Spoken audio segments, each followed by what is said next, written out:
ओम नमो भगवते वासुदेवाय। स्वागत है आपका हमारे चैनल पर। आज के इस वीडियो में आप सुनेंगे वैशाख मास के महात्म्य के 17वें अध्याय की कथा। इसके अलावा हमारे चैनल पर अक्षय तृतीया की कथा भी सुनाई जाएगी और सभी प्रकार की व्रत कथाएं सुनने के लिए और हमसे जुड़े रहने के लिए हमारे चैनल को सब्सक्राइब अवश्य कर लीजिए। साथ ही बेल आइकन को प्रेस कर लीजिए और आज की कथा अच्छी लगे तो लाइक करके शेयर भी कर दीजिए। तो चलिए अब सुनते हैं वैशाख मास के महात्म्य के 17वें अध्याय की कथा। 17वें अध्याय में ऋषि पुत्र दंतिल और कोहल का श्राप का मुक्त होना बताया गया है। श्रुत कीर्ति बोले, हे मुनीश्वर, मैंने वैशाख के लोक परलोक दोनों के फलदायक सब धर्म सुने, परंतु सुनते सुनते अभी मेरी तृप्ति नहीं होती। अतएव भुक्ति मुक्ति के दाता विष्णु भगवान को प्रसन्न करने वाले दिव्य धर्मों का वर्णन करिए। राजा के इन वचनों को सुनकर अति प्रसन्न हो श्रुतदेव जी बोले, राजन, मैं पाप नष्ट करने वाली एक कथा और बताता हूँ, सो तुम चित्त लगाकर सुनो, जो वैशाख के धर्म संबंधी मुनियों द्वारा प्रसिद्ध है। पंपा तीर पर एक शंख नाम का महायशस्वी ब्राह्मण सिंह राशि की बृहस्पति में गोदावरी नदी के किनारे आया और भीमरथी के पार कंटक युक्त पहाड़ी वन में चला गया, जहाँ ना कोई मनुष्य था न ही जल था। गर्मी के ताप से मध्याह्न के समय वह ब्राह्मण वृक्ष की छाया में बैठ गया। उसी समय वहां पर एक दुराचारी व्याध धनुष लेकर आया, जो दूसरे यमराज के समान था। उसने ब्राह्मण को बांधकर उसके सूर्य के समान चमकते हुए कुंडल, जूता, छत्र, रुद्राक्ष की माला तथा कमंडल आदि सब छीन लिए और फिर उसे छोड़कर बोला, जा, चला जा। तब वह ब्राह्मण उस दुष्ट से छूटकर नंगे पांव धूप से जलती हुई रेती में चलने लगा, जहां पीने को जल तक नहीं था। पांव जलने से बहुत व्याकुल हो गिरता पड़ता कहीं बैठकर हाय हाय करने लगा, जिसको सुनकर वह व्याध शीघ्र ही उसके पास आ गया और मुनि को दुखी एवं व्याकुल देखकर उस पाप बुद्धि के हृदय में दया उत्पन्न हुई और नई जूती के बदले उसने उस ब्राह्मण को धूप से जल रहे पांवों की रक्षा के लिए अपनी पहनी हुई पुरानी जूती दे दी। उन जूतों को लेकर ब्राह्मण अत्यंत सुखी हो व्याध को आशीर्वाद देने लगा कि तू सुखी हो, तूने वैशाख में जो ये दान दिया है, इससे तेरे पुण्य उदय हो, जिनके प्रभाव से विष्णु भगवान भी प्रसन्न हो जाते हैं।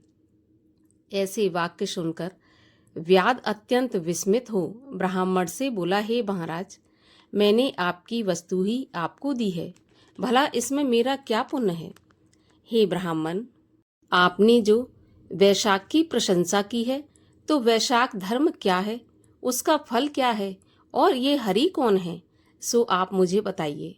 व्याध के ऐसे वचन सुनकर शंख मुनि प्रसन्न हुए और वैशाख की प्रशंसा करने लगे कि सभी धर्मों का फल तो जन्म जन्मांतर से मिलता है, परंतु वैशाख में इस पापाचारी, दुर्बुद्धि, दुरात्मा, लुब्धक व्याध ने जूती का दान किया है, जिसके प्रभाव से इसकी सद्बुद्धि हो गई है।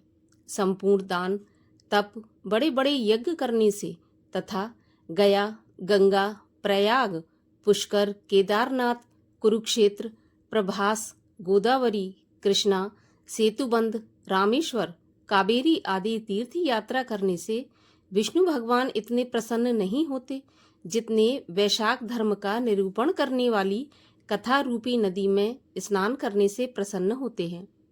इस माधव मास में जो कर्म थोड़े से धन से सिद्ध होते हैं, वह बहुत खर्च करने अथवा दान या धर्म यज्ञों के करने से सिद्ध नहीं होते।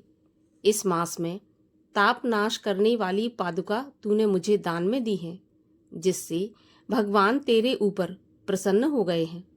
अब तुझे कल्याण की प्राप्ति होगी। जब मुनीश्वर ऐसा कह रहे थे, उसी समय मृत्यु द्वारा प्रेरित एक बड़ा बलि सिंह व्याध के वध के लिए आया। क्रोध कर दौड़ता हुआ आया। वह बीच में ही देवयोग से देव कल्पित हाथी को देखकर पहले उसको मारने का महान उद्योग करने लगा। फिर उन दोनों सिंह तथा हाथी में घोर संग्राम हुआ, जिससे वे लड़ते हुए थककर जमीन पर गिर पड़े और दोनों एक दूसरे को पड़े पड़े देखते रहे। इधर जो कथा मुनीश्वर ने व्याध को सुनाई, वही कथा देवयोग से उन दोनों ने भी सुनी, जिसके सुनने से उनके शरीर निर्मल हो गए और सब पापों से छूटकर तत्काल पशु योनि त्याग कर दिव्य देह धारण कर दिव्य विमान में, जो स्त्रियों से सुशोभित था, बैठकर स्वर्ग जाने को तैयार हुए। वे दोनों सिर झुकाए हाथ जोड़े हुए थे। तब धर्म उपदेशक मुनीश्वर मार्ग में ऐसा वैभव देखकर विस्मित हो गए और उनसे पूछने लगे कि तुम कौन हो? तुम्हारा जन्म इस दुष्ट योनि में क्यों हुआ? अकारण ही इस वन में एक दूसरे को मारने को क्यों उद्यत हुए? तुम्हारी मृत्यु कैसे हुई? हे निष्पापों, ये सब कथा विस्तार पूर्वक मुझसे कहो।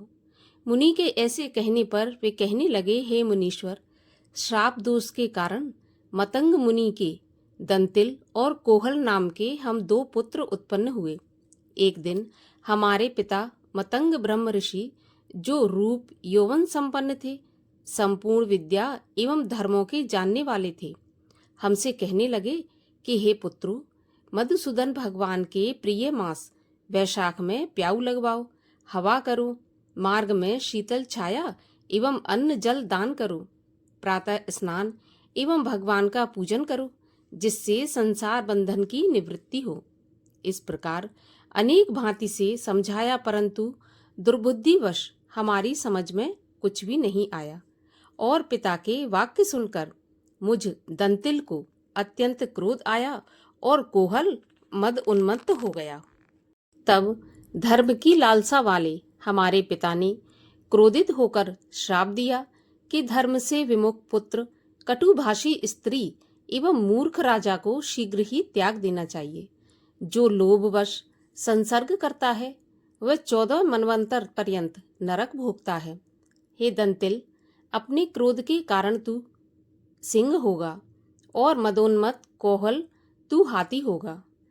जब हम दोनों बहुत दुखी होकर श्राप की निवृत्ति के लिए प्रार्थना करने लगे, तब पिता ने श्राप का मोक्ष का उपाय बताया कि तुम दोनों पशु योनि पाकर थोड़े दिन पीछे एक दूसरे को मारने के लिए उद्यत होगे।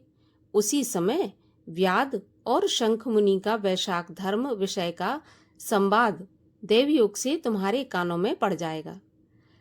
उसी क्षण तुम्हारी मुक्ति हो जाएगी और श्राप से छूटकर पूर्व रूप धारण कर मेरे पास निवास करोगे। पिता के ऐसे श्राप से हमको पशु योनि मिली और देवयोग से यहाँ एक दूसरे की वध की इच्छा से चले आने पर आपका दिव्य संवाद सुना, जिसके प्रभाव से तत्काल हमारी मुक्ति हो गई। इस प्रकार सब कथा कह दोनों ने मुनि को नमस्कार किया और मुझसे आज्ञा लेकर अपने पिता के पास चले गए। ये सब कथा दयानिधि मुनि ने व्याध को सुनाई। देखो वैशाख का कैसा महात्म है। जब मुनि ने इस प्रकार उससे कहा, तब व्याध अपने शस्त्र फेंककर कृपालु प्रबल बुद्धि ऋषि से कहने लगा। इस प्रकार 17वें अध्याय की कथा का यहीं पर समापन होता है। इसके आगे व्याध और मुनि के बीच क्या संवाद हुआ, इसके बारे में कथा सुनेंगे हम 18वें अध्याय में।